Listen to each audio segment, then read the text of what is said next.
welcome back, my dear. Honestly, I'm a bit speechless at the moment. Just hearing your voice again is so much to take in.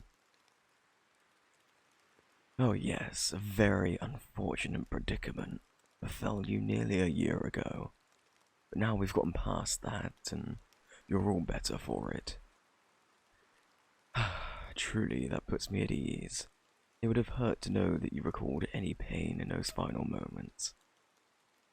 You were taken by death itself. Yes, very much so. Whatever you experienced all that time, it truly was death. That gives me some comfort for when it is my time to go, and for you as well. That time isn't now, and you are no longer within its grasp. I arranged to have you brought back, and here you are. Not many have the power or wealth to accomplish such a feat, but I have been graced with the position to do so.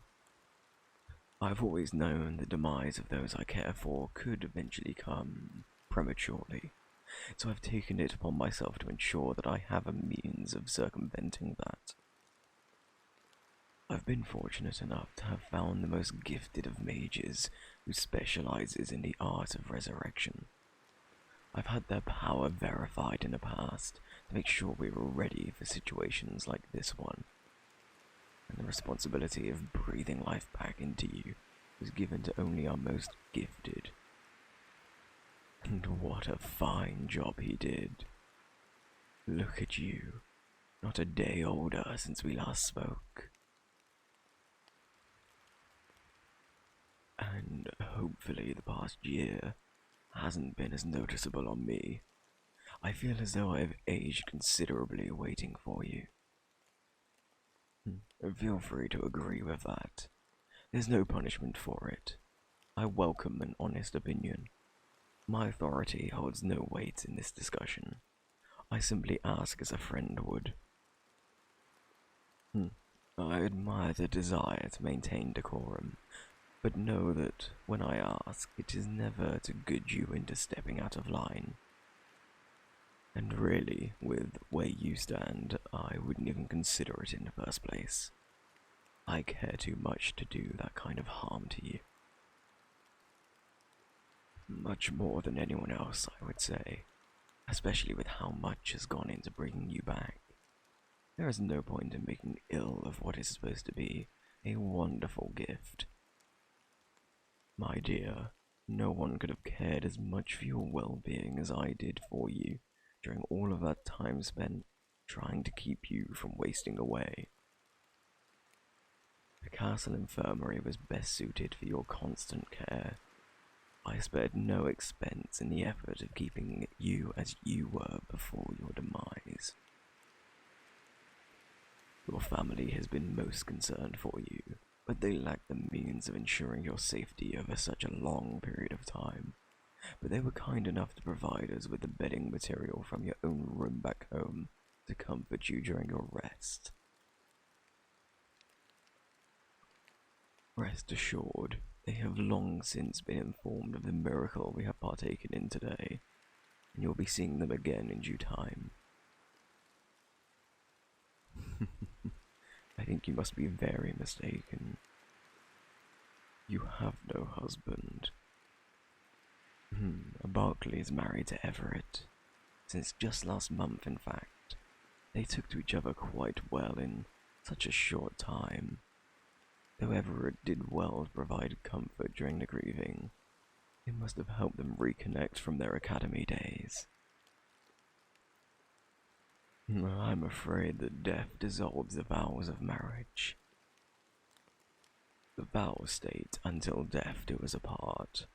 Any commitments you had prior to now have long been terminated by fulfilling that promise. Nothing keeps the two of you together any longer. All is null and void. Please, there is no need to be upset. This is a blessing for you. You are no longer bound by an obligation to someone of that standing. You have the freedom of choice again. There are greater opportunities awaiting you. and you have one right here before you. The offer I gave you long ago still stands, and it always will. Take this chance to make the right choice this time. Marry me. Yes, I mean it. Believe me, there is no mistake. It is my greatest fear to see you alone and available to all, only for you to run off into the arms of another man. I've lost my chance one too many times. I can't have that happen again. I know it may be sudden for you, but I've waited a year. In fact, even longer than that. I've waited from the very moment you married Barclay all those years ago. It would have been fairly uncouth to make my distaste for your union known to all. It was best that I gave my blessing, else anyone could even fathom that I didn't want for your happiness. But to wish happiness upon someone else, even if it means loss, is proof of one's love. I did all that I could before you decided to marry someone else. You could have all of your needs and desires taken care of. Your family will want nothing for generations to come. You have a king on his knees for you. I've had my counsel, foreign deities, many prospects, my family, my friends, all begged for me to marry, and I refused every single time, because it wasn't you. All of that has been my proof, even after you choose to marry someone else. It's been difficult to prove myself, even past that. You left me with very little to work with. But your death has given me the opportunity to provide the most important piece of proof. What is greater than the gift of life itself? One such opportunity is not so simple to come by without the fear of failure at any step. But it is my greatest relief that there will be no pain in the event you end up passing in a similar manner, and I am required to seek out these services again. Knowing the cause of death has the possibility to influence future outcomes, your lack of awareness may have contributed to a more peaceful passing. It is better to keep all factors the same to ensure a similar outcome. Under my protection, you have nothing to worry about. Within these walls, you are safe from any possibility of harm. But I cannot say the same if you were to leave. Your death is proof enough that you are not safe out there. Barclay could do nothing to bring you back, and no one else has the means of doing so, and those who wield such power are all within my service. What sort of life is that? To live in fear that your next day will be your last, because the person you chose to spend your life with lacks the ability to remove any doubt that you will wake up safe and sound in your bed the next morning. Knowing what I can do should be enough to give you an idea of what kind of life you can expect from me. There should be no doubt in your mind of how much I love you and all that I've done for you. Why was there any doubt?